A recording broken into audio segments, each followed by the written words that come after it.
Hello, I'm Stacy Sherman, and I'm so glad to be part of the CXM Best Practices Symposium. What a perfect name, Best Practices, because that's what is really important. We can't just speak about CX, we need to be doing CX right.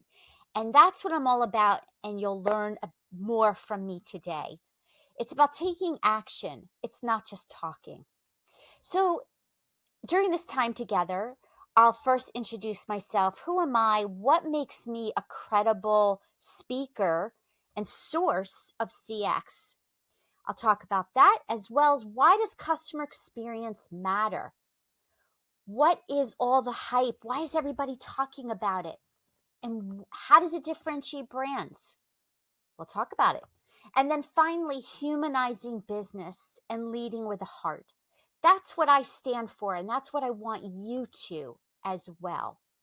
And I'll explain.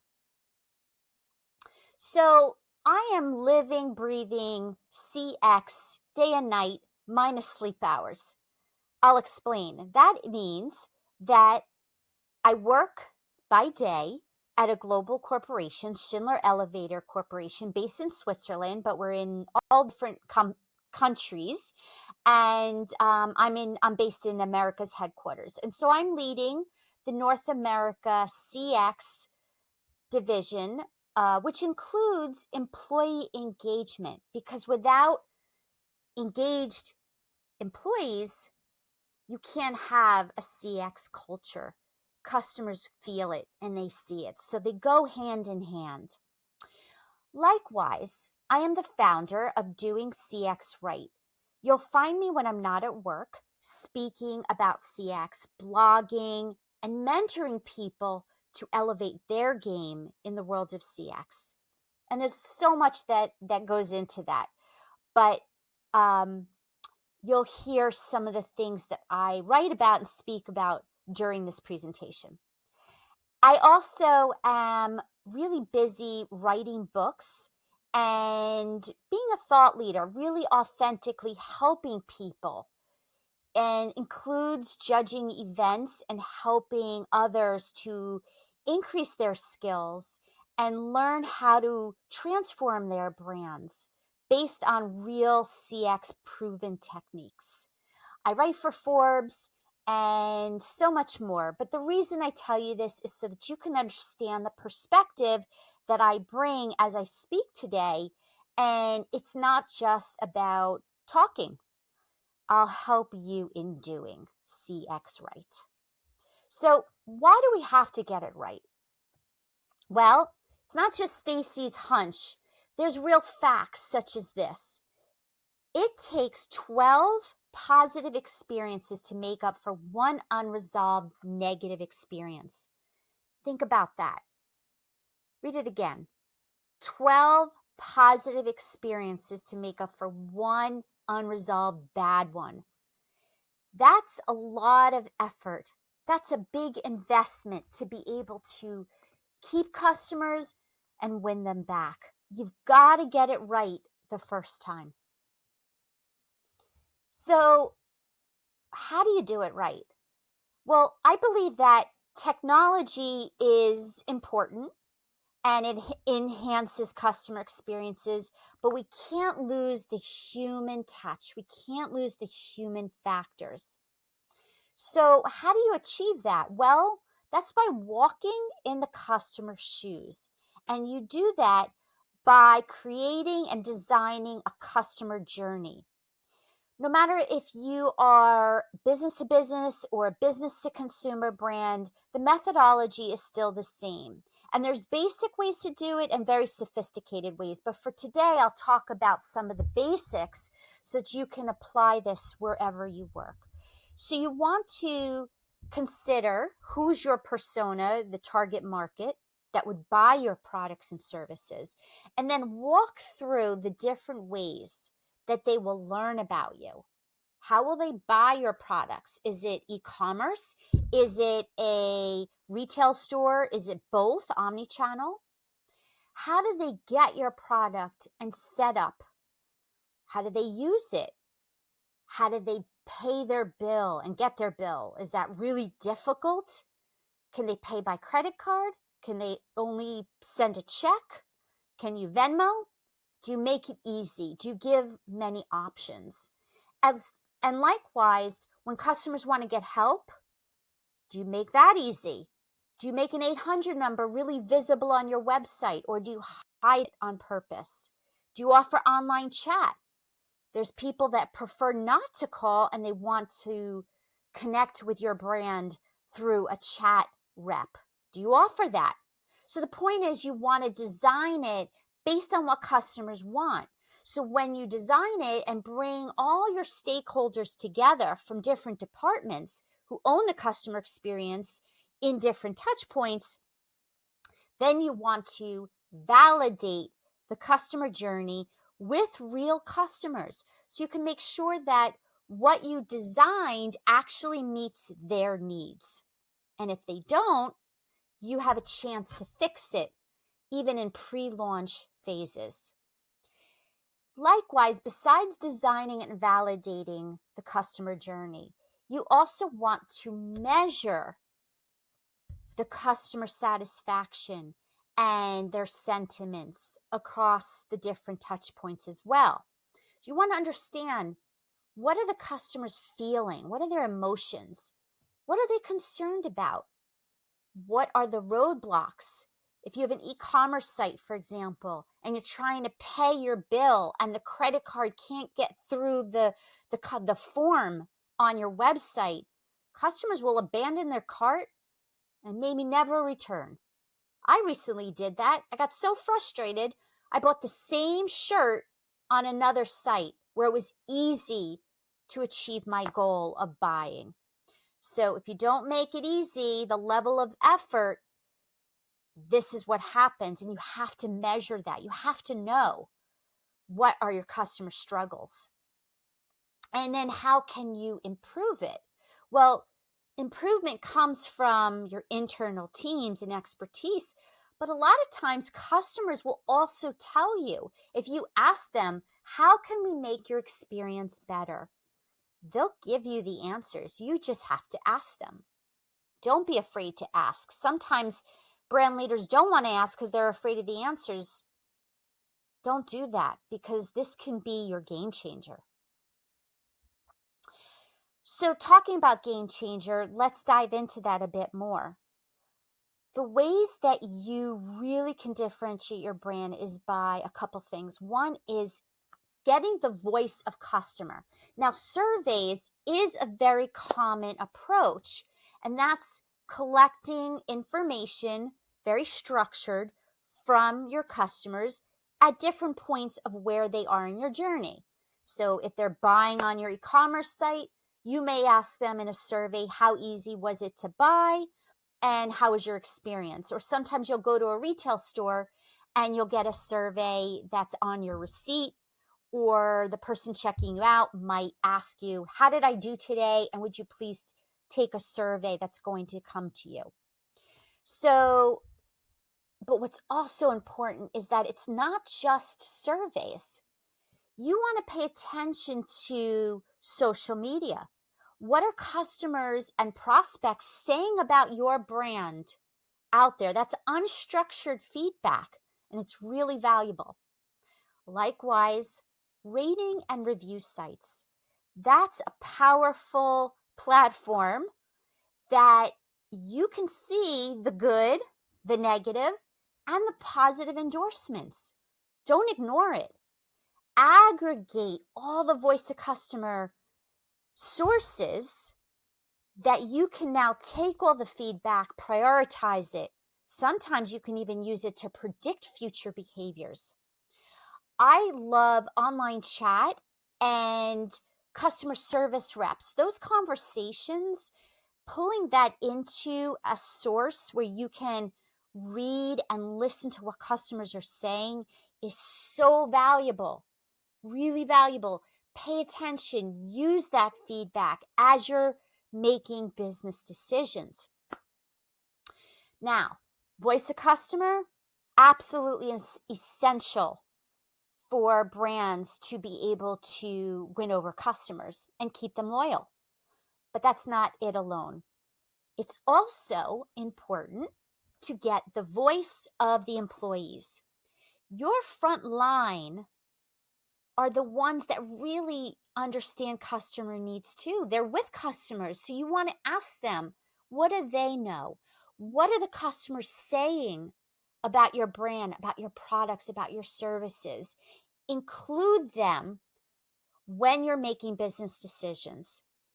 And also include your support teams. Maybe they are not directly with the customer, but they also have a huge part of the experiences. And so bringing it all together is when the magic happens.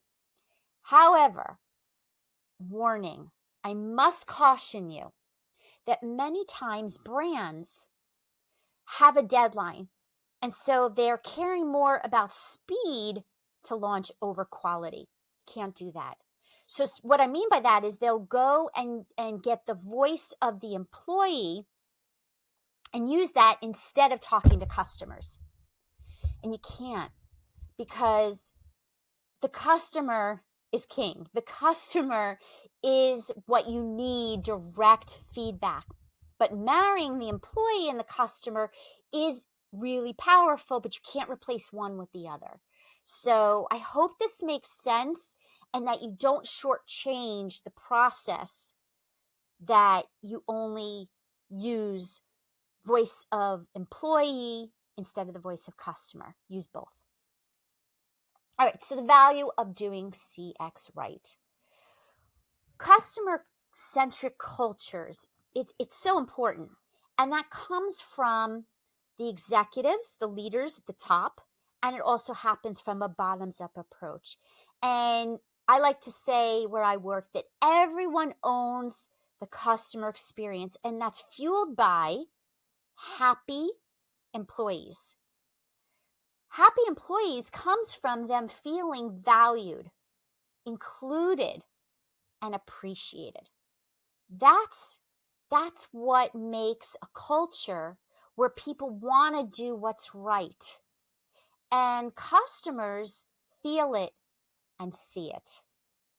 They are happy when employees are happy, because it comes naturally, it comes authentically. And that's true to life.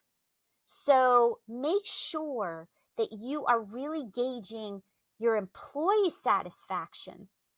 NPS is one of the ways that companies do that. So not only are they asking customers the NPS question, how likely are you going to recommend a brand, but they're also asking that of their internal employees too. And marrying both is really powerful. So for example, if you have sales branches and you look at the employees in that sales office, if they're really unhappy and the morale's bad, I would put a lot of money on the fact that their customers are feeling the friction. To the contrary, when there's a culture where the employees feel important and they're celebrated, the customers are more satisfied. They go hand in hand. And there's a lot of facts around this happy employee, happy customer. There's a lot of statistics around it. One of them I like by Gallup study is engaged teams generate 21% more profit than their disengaged counterparts. That's powerful. Likewise, employees who increase their workers' engagement by 10% can boost profits over $2,000 per employee every year. There's so much more. So again, I hope that you are really focusing on the inside of the organization, because it really affects those on the outside. One of my favorite quotes also is by Stephen Covey, and this is so true. Treat your employees exactly as you want them to treat your customers. It's intuitive, it makes sense, but people forget. So I want to bring this to the forefront of your minds. And remember that when you're leading a team, when you're working with teams, really empower them appreciate them. They'll pay it forward. So let's talk about some of best practices of how do you create that customer-centric culture, because it doesn't happen automatically or by itself. So one is talking about customer experience at every meetings. It's got to be on the agenda at the executive, at the board level, at middle management, and every level. Talk about customer experience and how do employees deliver excellence? What are they doing every day? Where do they need help? If you're talking about it and keeping that drumbeat alive, that's when the culture happens. Likewise, one of my favorite things to do is reading customer feedback at team meetings. Oftentimes, you'll find that customers will mention your employees by name, whether they did a good job or need improvement. And so use those as opportunities to celebrate the good stories and coaching teachable moments when the customer's dissatisfied. Don't hide from it, don't ignore it, but leverage the feedback so that you can constantly make it better. And again, I love when the customer is praising an employee. I like to hang those quotes up on the wall at work or share them on the internet, because then people feel proud and they want to do more. Empathy training. So that's really handy when you have a call center. So many times reps will sound robotic. They're reading from a script. And while a script helps them, they don't have to actually sound like it. They come across, if a customer's explaining something they're frustrated about, and the rep just moves on to the next question without really listening and empathizing and putting themselves in that customer's shoes, the customer will lose trust. They might even hang up right then and there. So it's important that listening skills, empathy, and learning how to use a script to guide the conversations, not be the conversation. That's a really good way to turn a bad issue or an unhappy customer into a forgiving one and a patient one. Celebrate. So one of my favorite days of the year is CX Day, and that's a well-known, internationally celebrated day led by CXPA, and many organizations use CX Day to celebrate employees, to go up and beyond for customers. And there's a lot behind that day, but it just passed. Don't wait for next year to celebrate. I encourage you to make your own CX Day, plan events, make it all about the customers and the employees who deliver excellence. Make it very intentional. It's powerful, and you'll be amazed at what the power of appreciation can do to an organization. I also believe that it's important to be creative, to engage your employees in ways that isn't traditionally done. So as an example, during COVID, everybody's apart, and it didn't stop my team and I from really connecting. So we started a book club that turned into a podcast and TED Talk conversations. And it didn't only apply to business, though that helped. That was a good outcome in the end, but it helped me get to know my staff and them get to know me. And it's amazing what that connection helps in building the camaraderie and building a happy culture. And then people do more because of it. It's authentic, it's real. Try it out. I really encourage you to think outside the box on how to connect with your team. And when you do the right things and you empower your team and you appreciate them, they're going to do right by customers, even when you or the boss, whomever that is, even when they're not looking, you'll see a lot right. Now, during COVID or any pandemic or fires and storms, and there's never nothing going on. And so a lot of times you have to pivot your business. One of the ways that my team and I have been doing that is by not doing our traditional surveys, but rather calling customers and asking them, are you okay? We're here for you. They're peace of mind calls. And you know what? It goes a long way, because when the pandemic or troubling situation is over, they will remember the brands that cared about them. It's not just about selling, it's about caring. The other important factor at all times, every year, every industry, and that is about communication. That is the number one why brands fail, why employees leave. It's about communication. Silence is not an option.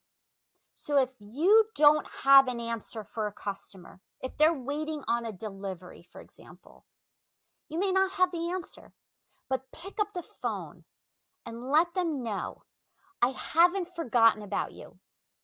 I'm going to follow up with you tomorrow and give you a status of where the delivery is. Customers will appreciate that. Even when they're frustrated, they will understand more if you call them and you empathize and you explain than saying nothing. So there's so much more to say, but I really encourage you to advance your CX skills. And there's a lot of ways to do that. Obviously, attending webinars and events is a great way to network with experts and learn from them. Social media also so helpful. I encourage you to go to sites like LinkedIn and do hashtag CX or other common topics, and you'll see the conversations, you'll see communities and groups that you can join, read the conversations, and chime in. Don't be afraid. Position yourself as a thought leader by doing that. Likewise, podcasts. I'm a big fan of podcasts, and you'll see on my website, Doing CX Right, there's a lot of different podcasts that I've had with thought leaders and brands and authors. And so if you go to my site, you'll see people that I really respect. So follow them and listen to the conversations you see there. I also love blogs. It's not about selling you. It's about sharing articles and tips that you can apply immediately to your business. So again, if you come to my website, you'll see a lot of articles and featured guests who I recommend. I also love books. Here's one that I recommend, because not just because I'm in it, but it's really a very, very powerful stories and tips for you from people like me in 13 different countries, where we're talking about customer experience and what I say as doing CX right. You can find it on Amazon or on my website. Search my name on Amazon, customer experience too. You'll get so many different perspectives that you'll learn from and you'll be able to apply right away. And then finally, get CX certified. There's so much to learn, and there's really good universities that are offering certification. They talk about persona development. What is that? How do you do it? Why does it matter? And there's good templates that you can use and apply at your workplace. Same with journey mapping. You will get templates and tools that you can map out the customer journey, learn exactly how to do that, and to go deep so that you can really meet customer expectations. And how do you measure that? NPS is one way, but that's not it. There's satisfaction, there's sentiments, there's level of effort, and there's so much more, as I've been talking about. And culture and leadership. I encourage you to get CX certified, come to my website. I talk about the experience I had. I don't work for a university, but I encourage you to learn and spend time getting yourself educated. To learn more, again, visit me at doingcxright.com. And I'm also very active on social media. Join my conversations, share your thoughts, and let's talk because I want you to succeed in the world of CX. Thank you for joining me today and be safe.